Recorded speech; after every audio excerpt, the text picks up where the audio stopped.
Assalamualaikum warahmatullahi wabarakatuh. Perkenalkan, nama saya Sparingga dari kelas 1E, Prodi Ilmu Komunikasi, Fakultas Ilmu Sosial dan Ilmu Politik, Universitas Sultan Ageng Tirtayasa. Jadi di video kali ini saya akan menyelesaikan tugas ujian akhir semester mata kuliah pengantar ilmu politik, dosen pengampu Pak Atih Ardiansyah. Jadi di video kali ini saya akan menjelaskan analisis politik tentang proyeksi Presiden Republik Indonesia di tahun 2024.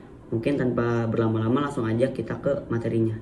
Nah, jadi langsung aja kita ke materinya. Jadi di sini saya membuat judul yaitu siapakah penerus Jokowi di Pilpres tahun 2024. Mungkin langsung aja kita ke pembahasannya. Nah, pemilihan umum Presiden Indonesia tahun 2024 adalah sebuah proses demokrasi untuk memilih presiden dan wakil presiden Republik Indonesia periode 2024 sampai 2029. Pemilihan ini akan menjadi pemilihan presiden langsung kelima di Indonesia. Pelaksanaan pemilu yang masih cukup lama dan penanganan dampak pandemi tampaknya menjadi fokus masyarakat masih tertuju pada nama-nama tokoh nasional yang banyak muncul di pemberitaan media. Namun, terjadi perubahan basis dukungan politik yang diraih, menyiratkan mulai menghangatnya riak politik nasional. 2,5 tahun pemilu 2019 berlalu, nama-nama tokoh yang muncul dalam bentuk publik masih berkuat pada sosok yang sama. Tidak ada perubahan berarti dari sosok-sosok yang namanya muncul ke permukaan kompetisi politik nasional, terutama di posisi 10 calon dengan elektabilitas tertinggi. Lantas siapakah yang paling pantas menduduki kursi RI di tahun 2024? Pada periode awal Agustus sampai pekan ketiga bulan kemerdekaan ini, setidaknya ada 3 survei politik terkait Pilpres 2024. Lembaga-lembaga survei itu adalah Carta Politika, New Indonesia Research and Consulting, dan Indonesia Political Opinion. Hasil survei ketiga lembaga tersebut terkait kandidat Capres Pilpres 2024 secara konsisten memunculkan sejumlah nama-nama yang sama di 6 besarnya. Nama-nama yang kerap muncul di 6 besar hasil survei.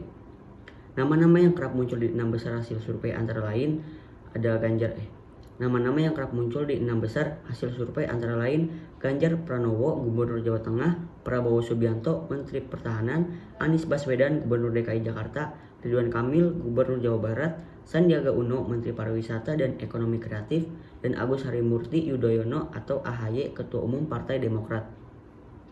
Carta Politika melakukan survei pada 12 hingga 20 Juli 2021 dengan jumlah responden sebanyak 1.200. Wawancara dilakukan secara tatap muka dengan metode multi-stage random sampling. Unit sampling primer survei ini adalah desa atau kelurahan dengan jumlah masing-masing 10 orang dari 120 desa atau kelurahan yang tersebar di Indonesia. Adapun margin of error sebesar kurang lebih 2,83%. Berikut adalah simulasi kandidat Capres 2024 dengan banyak nama.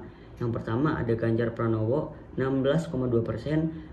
Kemudian ada Prabowo Subianto 14,8%, Anies Baswedan 14,6%, Ridwan Kamil 5,4%, Sandiaga Uno 4,6%, Agus Harimurti Yudhoyono 3,9%, Basuki Cahayapurnama 3,3%, Tri Risma Harini 3,1%, Susi Pujiastuti 2,9%, Khofifah Indar Parawansa 2,8%, Ma'ruf Amin 1,4%, Muhaimin Iskandar 1,3%, Ustadz Abdul Somad 1,2%, Sri Mulyani Indrawati 1,1%, Erick Thohir 1,0%, Puan Maharani 0,7%, Gatot Nurmantio 0,7%, Airlangga Hartarto 0,7%, Nadiem Makarim 0,6%, Muldoko 0,4%, Tito Karnavian 0,3%, Giring Ganesa 0,3%, Budi Gunawan 0,3%, Andika Perkasa 0,3%, Luhut B. Panjaitan 0,2%, Zulkifli Hasan 0,1%, Yusril Ihzal Mahendra 0,1%, Surya Paloh 0,1%,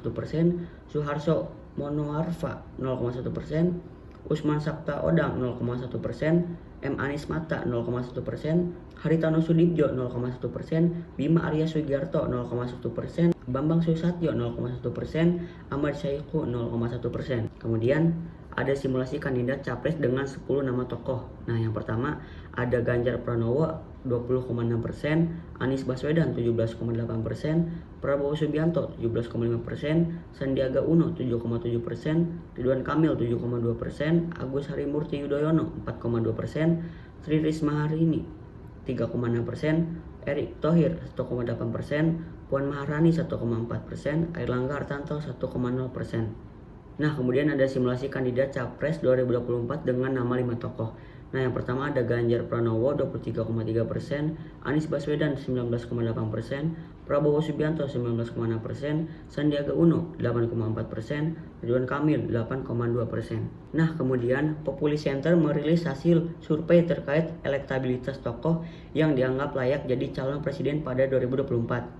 Hasilnya, elektabilitas tertinggi diraih oleh Ketua Umum Partai Gerindra yaitu Prabowo Subianto. Berdasarkan hasil survei yang digelar pada 21 hingga 30 Oktober 2020 dengan 1.000 responden dari 34 provinsi, nama Menteri Pertahanan sekaligus Ketua Umum Partai Gerindra menduduki urutan pertama dengan 18,3%, kemudian disusul oleh Ganjar Pranowo dengan 9,9%, dan Anies Baswedan 9,5%, Abdul Somad 6,2%, Ridwan Kamil 5,8%, dan Sandiaga Uno 4,8%. Sementara elektabilitas partai politik dengan pendukung terbanyak masih dipegang PDI Perjuangan dengan 18,4%, kemudian disusul oleh Partai Golkar yaitu 8,2%, kemudian Partai Gerindra 7,8%, Partai PKS 6,8%, Partai PKB 6,2%, dan yang terakhir yaitu Partai Demokrat 6,2%. Terungkap bahwa banyak faktor mengapa orang memilih seorang calon menjadi presiden. Faktor yang sangat penting adalah psikologi antara tahu capres. Suka atau tidak suka ada apakah pada akhirnya memilih capres tersebut atau tidak. Tahu saja tidak cukup. Tahu kalau tidak suka tidak akan berujung ke memilih. Karena itu, suka adalah indikasi lebih mendalam untuk menjelaskan mengapa orang memilih seorang calon tersebut. Mungkin sekian dari saya, kurang lebihnya mohon maaf. Wabillahi taufiq wal hidayah. Wassalamualaikum warahmatullahi wabarakatuh.